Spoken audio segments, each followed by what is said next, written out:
28. After 10 hours of walking, Rodin was back in his own room. He showered, changed, and headed out for some decent food. He needed a good cup of coffee. Then he went back to his room, did an hour's exercise and slid between the sheets. Good quality sleep with no nightmares. When he woke, he checked his screen. Joran would have been alerted that his message had been opened. He'd sent a follow-up. He wanted to see Rodin that evening, and asked him to come over. Joran had never before instigated a meeting. He was brilliant with tech, but not organized. Engrossed in his work or drifting off in a drugged haze, Joran lived outside normal time. He would never contact Rodin like this. And with surprise, Rodin realized he was excited. He felt his heart beat faster, and his mind was filled with images of Joran's room looking for something out of place, searching for meaning. He pictured the building, the windows, the brickwork. He ran through escape routes, places where others could be waiting. He pictured the door, the best places to attach tripwire or other traps. It was a trap. Obviously. But Rodin had yet to find a trap that would hold him. He started checking his tools, laying them out on his bed, spending time with each one in turn. Cleaning, bringing the edge back to the blades, examining everything for signs of wear. The thought that this might be the last time he called on their use hovered at the back of his mind, but Rodin focused. Last time, first time, any other time, it made no difference. The tools needed to function. He needed to be ready. He would take everything. Whatever happened at Joran's, he would be prepared. And if there was no threat, if this was not a trap, he would head straight to Malice. He knew where the man lived. He was already showing the wealth he had yet to acquire, giving the impression that he was already a big man. He had a set of 3 rooms. Small, but still a larger space than many could or would afford. The rooms were more than somewhere to rest for Malice. They were a boost to his ego, a means to give the impression of the man he wanted to be or thought he already was. A man of means. A man who got things done. But he wouldn't do any of the dirty work himself, would he? That was why he hired the likes of Sporif.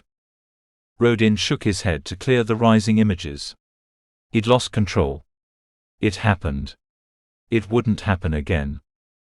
End result: the man was dead. Rodin had killed in self-defense. Rodin wondered what Malice knew of that encounter. Did he know Rodin had the original list? Did he suspect Rodin knew of Blood and Handyman? What would he do about it? Would he try to make a deal? Rodin doubted it. The man would be scared, and he was the type to fight his fears by sending someone to remove the cause. And then after Malice, the old man. Rodin would try to explain the situation, tell him how Ratch truly felt.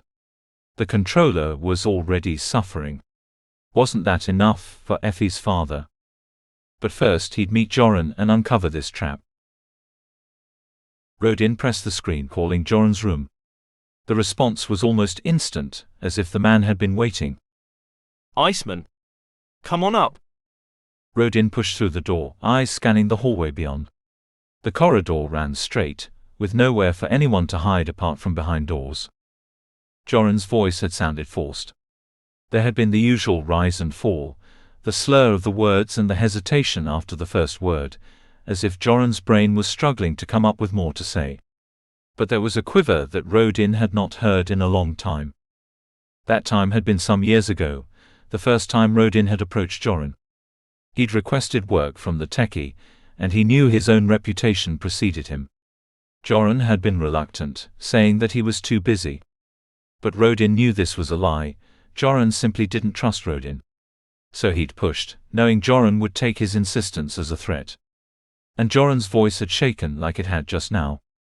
Rodin mentally ran through an inventory of his tools. The blades in his jacket and trousers, the 2 lancers stowed within easy reach, the stiletto blade in his collar and the arm holster blade ready to spring to his hand. Then the other tools: tripwire, pocket screen, security bypasses. Everything in place. Everything to hand. Rodin had 2 options. Turn round and leave. Or face the trap head-on. He was prepared. He walked forward. At the top of the stairs he brought out his screen, using it to scan the corridor. A couple of eyes, nothing else. He stepped out slightly crouched and made for Joran's door. It opened and he climbed the stairs. Another door at the top. The ideal place for an ambush. Rodin saw how he would have planned it. He'd put a couple of people waiting at the top, a few others in a room below. As soon as the target reached this stairwell, both would move in. Attack on two fronts. But there was no sound from below, and no hint of movement above. Rodin reached the door and pushed. It was unlocked. Not unlike Joran. He often left both this one and the door at the foot of the stairs unlocked, even wide open. Once the drugs took over, logic went out the window. It wouldn't take much for someone to get to him. Rodin stepped into the messy area. It was much the same as the last time he'd been here. Except for the man with the gun. Malice. He held the gun by his waist, the business end pointed towards Rodin. He was smiling. He made no movement. There was a sound from below now. The trap was sprung. Rodin listened. 4 sets of steps. Possibly 5. And Joran, over by his desk. He sat on a chair, his head down, hair hanging low. For a moment, Rodin thought he was slumped because there was no life in the man, but then he raised his head. Rodin could tell this was with great effort. Their eyes met, but Joran forced his gaze away. I'm sorry, man. Didn't have a choice. Rodin knew it was true. The smirk on Malice's face was full of pride. Rodin nodded for Joran's benefit. I know. I understand. He stepped into the room, leaving space for those coming in behind. There were 5 of them. They spread out, 2 to either side, 1 remaining by the door. Rodin heard it shut, then a soft click as it locked. Keeping his eyes on Malice and the gun, Rodin analyzed. To his left, both thugs were stocky. Both held 2 blades. Both wore clothing that could easily hold more weapons. To his right, the same, although these 2 were not as bulky. One was tall, towering over Rodin, and his reach would be long. The other remained very still. Professional. He couldn't see the one by the door. Whoever it was, it would only take a few steps for them to reach Rodin. He took a breath, held it for a few seconds, then released. He felt the thud of his heart, and brought the beating under control. Fast enough to get the blood and adrenaline flowing, slow enough to keep calm. Balanced on the edge of action. He was as ready as he could be. I think I'm disappointed, Malice said. He was holding the gun steady, remaining on his spot. When I came up with this plan, I wondered how easy it would be to entice the great Rodin into a trap. I had thoughts of you bursting in through the window. You like that, I know. Sporif mentioned it. So they had talked before Sporif's attack. Rodin had to assume Malice knew everything. Or maybe you'd have some other surprise in store. But no. I get this junky low life to give you a call, and you come running. Straight up to his room. And then when you see me in this gun, I feel my finger tighten. I'm ready, you see, for any move. I expect an attack.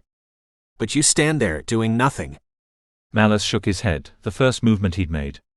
Honestly, I'm disappointed. Rodin remained silent.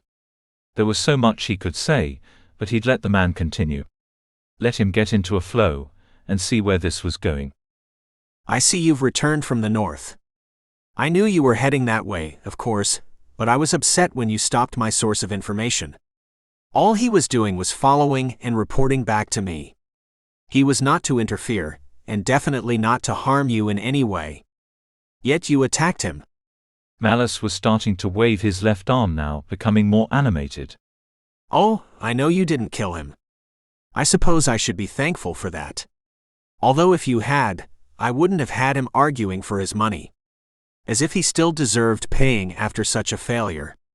Maybe you should have killed him. It would have saved me the bother of finding someone else to do that favor for me. This time the gun wavered, with both hands moving out. It flicked back to aim at Rodin after a split second, as Malice continued. See, that's something I don't understand. You can kill, and with some brutality. I've seen the pictures, don't forget. That woman in the house, I must say it almost made my stomach turn seeing that mess between her legs. And the way you left Sporif was equally horrible. You can crush a man's skull, you can torture a poor innocent woman. And yet you leave a tale living. Personally, I would have killed him. Stop him following and stop him reporting back. But Rodin had picked up on something else. He spoke. You say the woman was innocent? Malice rocked his head. Who's to say? Nobody's totally innocent, not really. But I have no doubt she was essentially a good woman. Yet you set the contract on her. A pause. Really? You're questioning that? You've spoken to my father. You know why he's doing this. And what do you care anyway? It's a job, it's money. Since when does a mercenary start thinking about guilt and innocence? True to a point. But Malice didn't have all the facts. He was also moving more freely now. He had started pacing. The thugs were remaining passive but alert. And I'm surprised at the company you keep for a mercenary. See, I've had my eye on you for some time. I've had plans. I'll admit there were a great many jobs I might have offered you, when this business of my father's vengeance is over. One particularly. Someone whose work I intend to take over. Oh, I realize you look down on me, but there is so much you don't know. I have plans. I have ambitions. Boranov. Rodin knew his hunches were correct. This fool was looking to take over Boranov's operation. Rodin kept his face still, betraying nothing, refusing to let the smile surface. Malice against Boranov, it could only end one way. Malice was in full flow now. He had his captive audience. The company you keep, it doesn't make sense. All that time spent talking to his daughter's friend, alone in her room. I know what I would have done. I saw her a few times, and I can't say I turned down an opportunity to be alone with her. But I don't think you made any kind of move, did you? I can picture it, you sitting there talking, listening to her whine about what a wonderful man their controller was, and how Effie was such a sweet, innocent thing. All that crap. All that pathetic stuff she wanted you to hear. You know what I would have done? I would have got her to do her job. Why waste such an opportunity? But wouldn't have paid until she told me what I wanted to know. And then when she talked, I wouldn't have paid her anyway. I might have even given her something to encourage her to keep quiet about it all, you know? A warning. Malice saw Helia as a frightened girl, someone he could intimidate and manipulate. If he'd gone to her, done the things he was talking about, she would have made use of the blade. Malice wouldn't be expecting it, and he wouldn't have a clue how to react. That was the secret, always know how to react. Plan your moves and anticipate the consequences. Rodin could get a blade in Malice before he pulled the trigger, before he even realized what was happening. Then he'd step forward, spinning to face the thugs. 5 of them armed. No time to size them up. He'd be playing it by ear. He could take 5, he'd beaten worse odds. But it was a risk. He had to be ready for anything. As soon as one blade left his hand, he would need a replacement. And then there are your other friends. Like this piece of shit here. Malice was pointing to Joran, who sat upright in the chair, open-mouthed. Some drug-addled waste of space, but you come offering gifts. Come on. The man's a nobody. If you want him to do something for you, just tell him. That's what I did, right? This last question was directed at Joran. Malice had turned. Rodin felt his arm twitch. This was the moment. Joran shook his head, some apology dribbling out of his mouth. The smirk was on Malice's face, stretching ear to ear. Rodin shifted his weight, seeing in his mind his hand reaching into his jacket. It needed to be one smooth movement. As soon as the blade was free, it needed to be in the air. And his aim needed to be perfect. He felt his heartbeat, brought his breathing in line. Wait for the perfect moment, he told himself. Do it between heartbeats. Do it as you exhale. Everything slowed. He saw Mala's leg shift, and knew he was taking a step towards Joran. Rodin looked to the space Malice would occupy, seeing where he would be when the blade struck. It was the moment. Rodin let his hand reach the sheath. He brought his body round, angled for the throw, ready for the movement that would follow. He felt the cool, molded plastic of the handle as he swung, his fingers readying to adjust the angle and spin. And then everything erupted in pain.